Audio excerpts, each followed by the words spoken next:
How's it going? This is Dwayne Hodson from DNA Hodson Photography. Welcome to my podcast on basic photography. In this podcast, I'd like to cover a couple of areas that are important so that I can walk you through something that I figured out early in my road to photography. So give me about 5 minutes of your time and I'll get you out of auto mode. Let's dive right in. Okay, shutter speed. Shutter speed is one of the most important settings in photography you need to master early on. So by definition, shutter speed is the time in which the camera exposes the sensor to light. So shutter speed is responsible for two particular things. It's changing the brightness of the photo and creating a dramatic effect by either freezing or blurring motion. So the rule of thumb is the higher the shutter speed, or the larger the number, the darker the photo, but the sharper the image. The slower the shutter speed, the brighter the photo, but now you're susceptible to blur. Okay, now one of the more complicated subjects, especially early on, is aperture. Simply put, aperture is the size of the hole in the diaphragm of the lens that controls how much light will enter the camera. So by rule of thumb, the lower the f-stop, the larger the hole, but the shallower depth of field. The higher the f-stop number, the smaller the hole or less light that comes in through the lens, but it gives you a larger depth of field. So in portrait photography, we'll start on the left.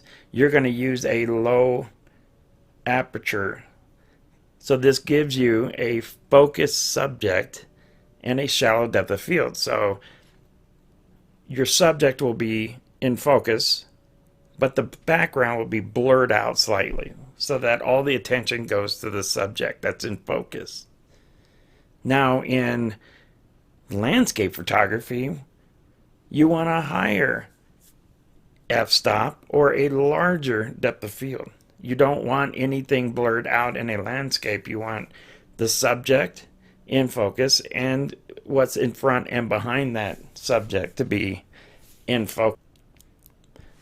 Okay, ISO or ISO. This is how you control the sensitivity of the camera sensor. This is how we control the amount of light necessary to come in. So, at the low end, you can decrease the number or the sensitivity of the sensor so you can bring in a lot of light. Likewise, the higher ISO numbers require less light to come through.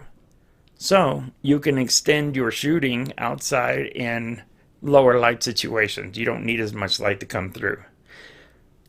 Now, keep in mind the trade-off with this is when you increase the sensitivity of the sensor, you degrade the quality of the photo in what we call noise. It's like a grainy effect to the photo itself. Now, sometimes this is a great idea. Some black and white photos, you see them a lot in street photography and in concert settings where this little bit of noise gives you a grungier look and it adds effect to the photo itself. So how I'm going to get you out of auto is get you to take a picture in auto. Sounds crazy, but hang out with me on this. So take that picture in auto.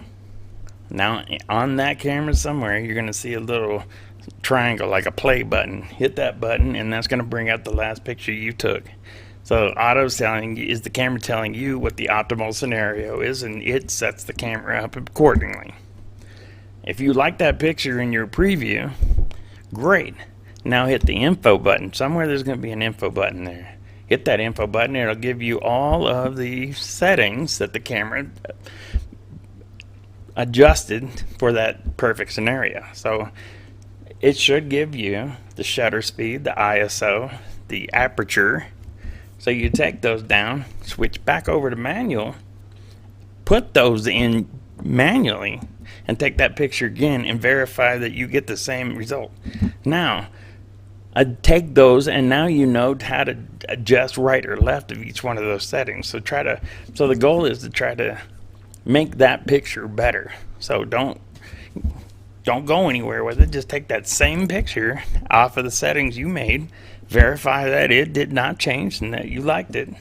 Now adjust it up or down and try to make that picture better. This will actually start setting you up and getting you more comfortable with how to adjust back and forth by giving you a good set in the middle somewhere. And then just keep practicing that way. Trust me, you'll gain confidence as you go along. So I hope this was beneficial for you. I could talk all day about this, but I promised you 5 minutes. So get out there and practice that. And thank you for tuning in. Got any questions or comments, man? Hit me up. I'm always here to talk about photography. I love this. Talk to you later. Bye-bye.